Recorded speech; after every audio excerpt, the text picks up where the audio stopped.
Welcome to the Banker Lamp. Please enjoy the video. In this video, I will explain how to adjust your BMW's head-up display.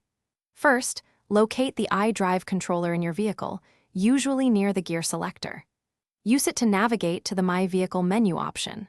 From there, select iDrive settings to access the main display options.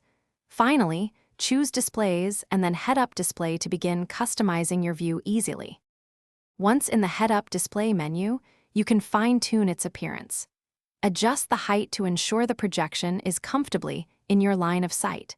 You can also modify the brightness for clear visibility in various lighting conditions.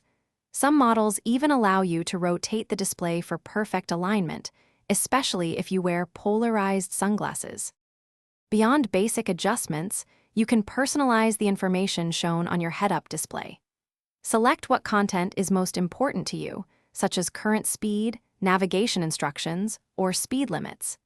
You can also opt to display entertainment details, vehicle status, or warning messages, tailoring the view to minimize distractions and enhance your driving focus.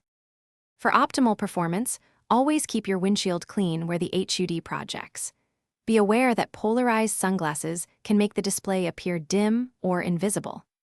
If you encounter issues, a simple iDrive reset by holding the volume button for 30 seconds can often resolve minor glitches. For specific model details or persistent problems, consult your BMW owner's manual or a service partner. Thanks for watching. If this was helpful, leave a like and consider subscribing. See you next time.